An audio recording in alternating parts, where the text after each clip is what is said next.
My business partner didn't just steal my company, he erased my name from it while I was attending my father's funeral. He thought grief would slow me down. He thought silence meant weakness. What he didn't know was that every contract had a second layer, every account had a trigger, and every betrayal I allow is already priced into the outcome. I didn't confront him. I didn't warn him. I let him celebrate. Because when someone believes they've already won, they sign things they never read, and that's when I decide exactly how much they're going to lose. My name is Varela Knox. I am 39 years old, and I don't believe in impulsive revenge. I believe in outcomes. The day my father was buried, I stood under a gray sky and watched men who had once underestimated him pretend they respected him. They shook my hand, they offered condolences, and one of them, my business partner, did something far more revealing. He smiled. Not a sad smile, not a respectful one, a relieved smile. I noticed it immediately. People think grief makes you dull. It doesn't. It sharpens perception. It strips away everything unnecessary and leaves you with clarity so brutal it feels like violence. I didn't confront him at the cemetery. That would have been emotional, predictable, useless. Instead, I went home, poured a glass of water, and logged into a server he didn't know existed. By the time I finished reading the documents he had signed that morning, documents filed while I was standing over my father's grave, I understood exactly how much confidence he had borrowed against my silence. He had transferred voting control, he had reassigned executive authority, he had removed my name from operational access. Clean, efficient, legally impressive. Almost. What he didn't know was that every structure we built together was designed with asymmetry. I never matched access levels. I never mirrored authority. I never trusted balance. Balance is what people ask for when they plan to tip the scales later. I was the architect. He was a beneficiary. That distinction mattered more than he realized. The next morning, I walked into our headquarters like nothing had changed. Same posture, same schedule, same calm authority. The receptionist smiled too brightly. The executive assistant avoided eye contact. News travels fast in buildings where power shifts. "Good morning," I said, placing my bag on the desk that was still technically mine. "Is he in yet?" She hesitated. "He's in a meeting." Of course he was. Meetings are where people try on new versions of themselves. I didn't interrupt. I didn't announce myself. I went to my office, my former office, and sat down to review reports I was no longer supposed to see. They were still there, because systems remember who built them. By noon, my partner walked past my door without looking inside. He laughed at someone said. He sounded lighter than I had ever heard him. That laugh told me everything. He thought the hard part was over, and that was the moment I decided how public this was going to be. Power changes people long before it protects them. By the third day after the funeral, my partner had already begun enjoying his promotion to my absence. He sat in meetings I used to lead, spoke with the confidence of borrowed authority, and interrupted people who once deferred to me. I watched all of it without comment. That silence wasn't restraint, it was calibration.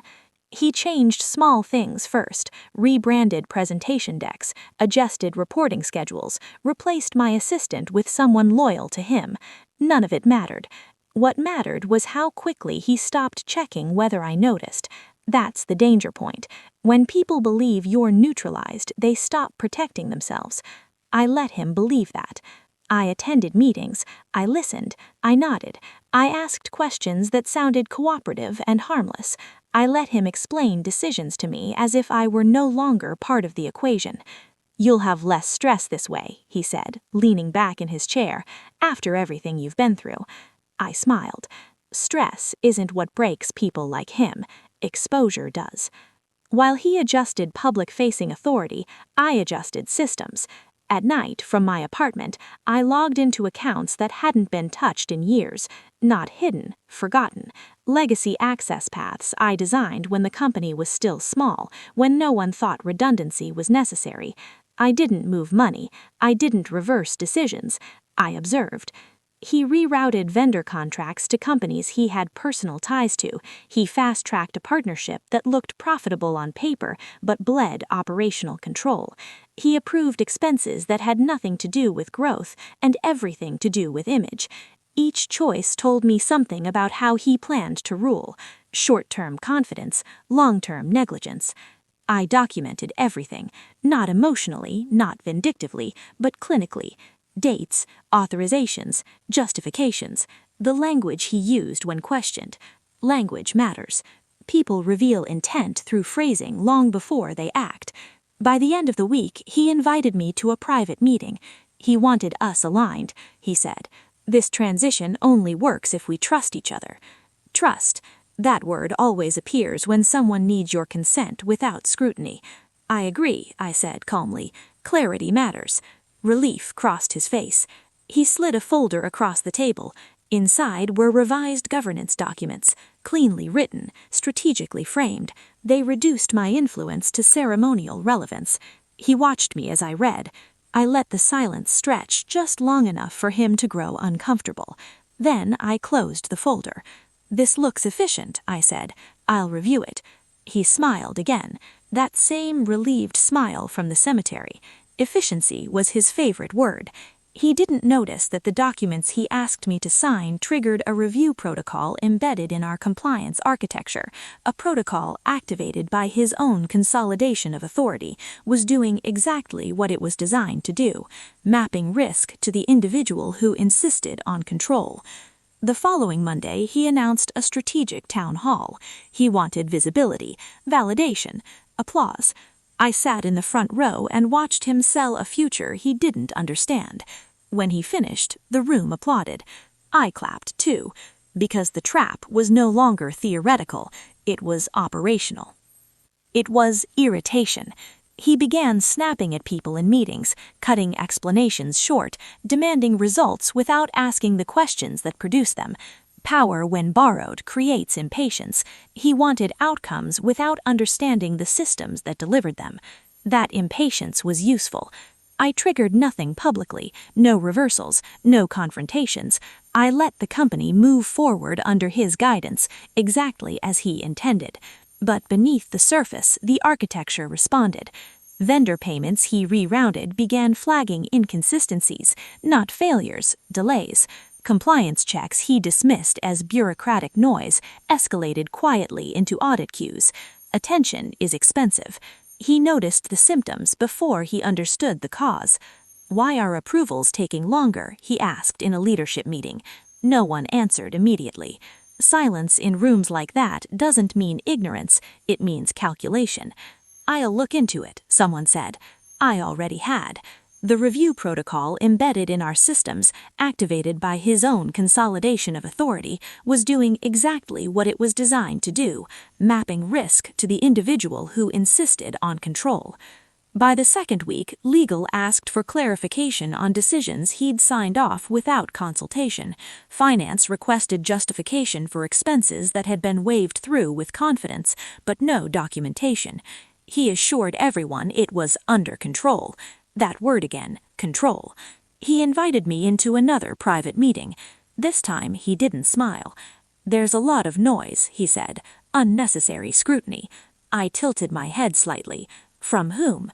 He hesitated. Various channels. Vagueness is a confession. Systems don't create scrutiny, they respond to inputs. His jaw tightened. You designed those systems, not an accusation, an observation. Yes, I replied, to protect the company. A pause.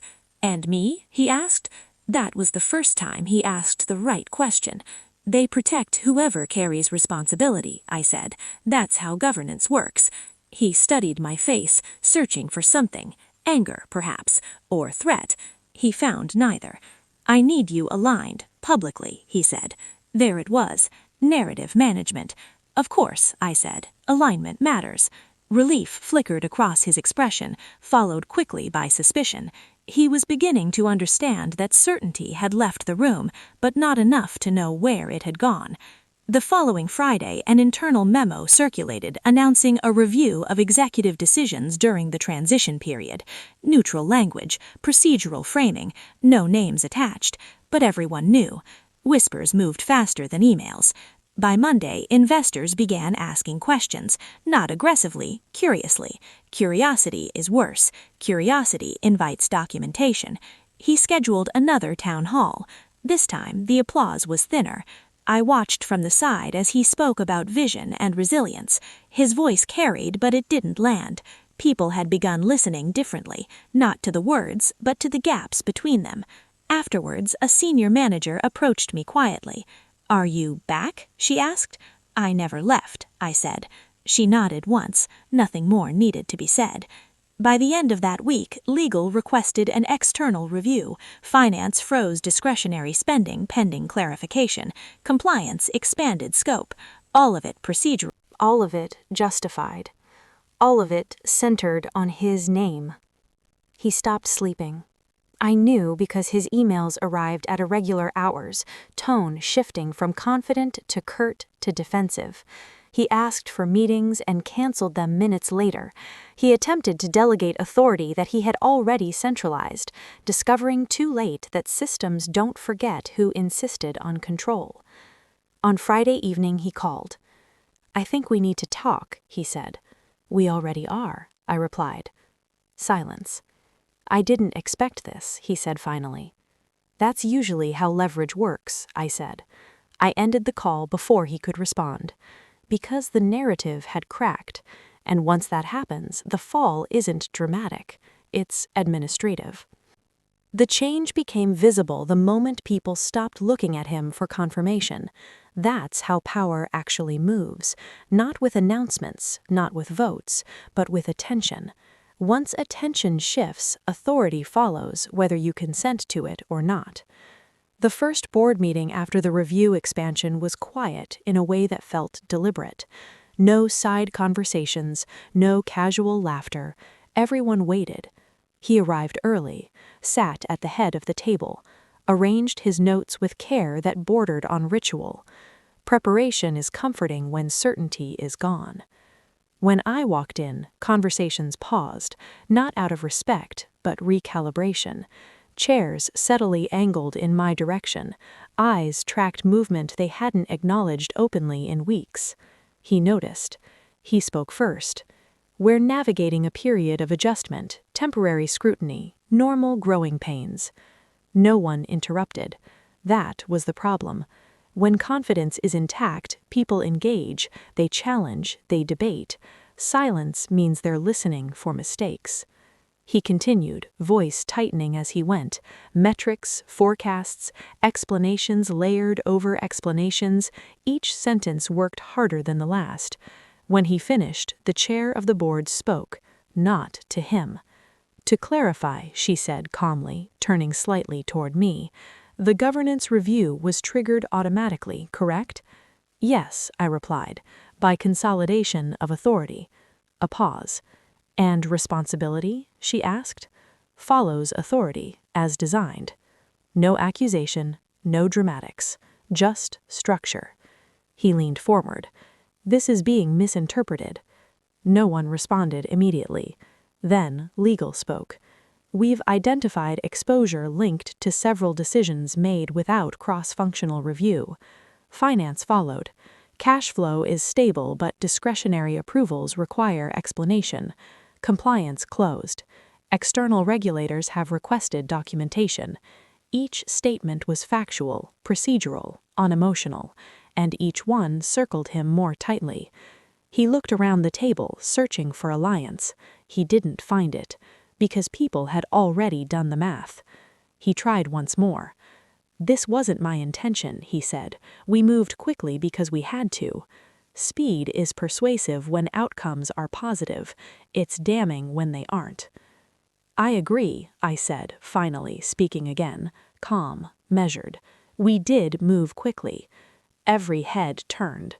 That's why structure matters. It protects individuals from carrying risk they didn't anticipate.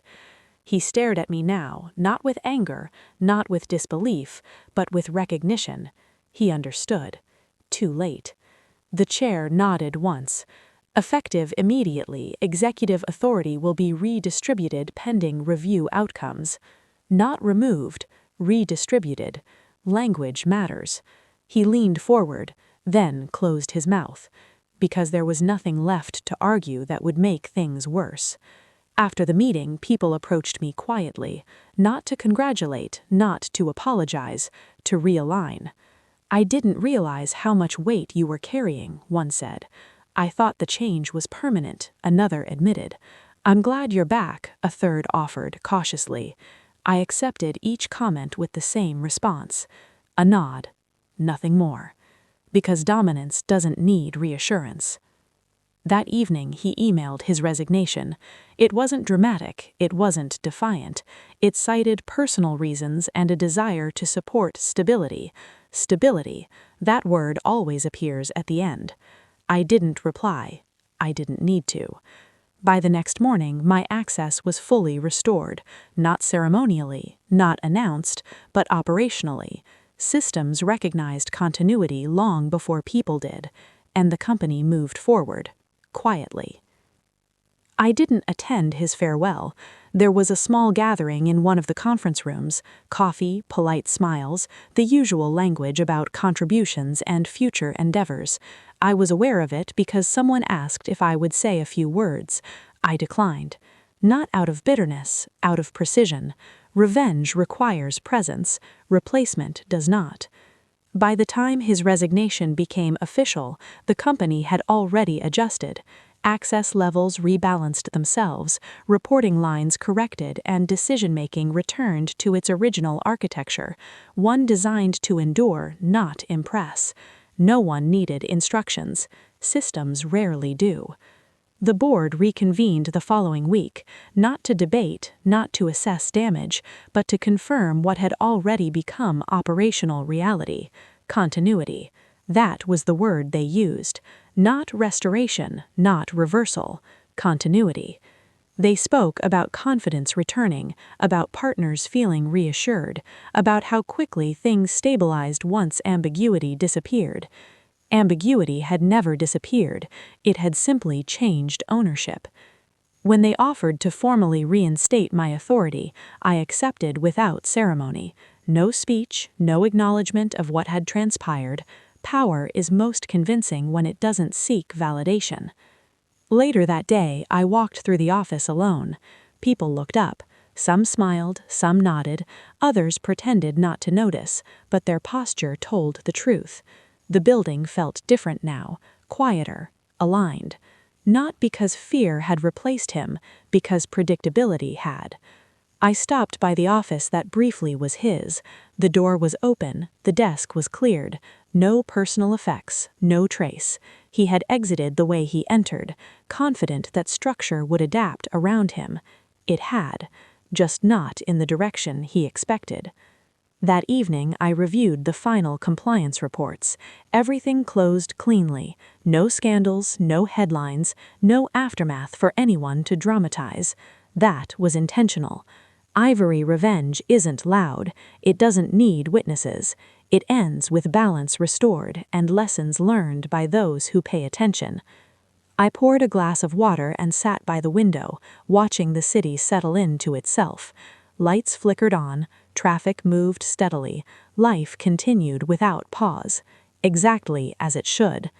I didn't ruin him, I didn't expose him, I didn't even confront him, I simply removed him from relevance, and then I continued, because real power doesn't punish, it replaces.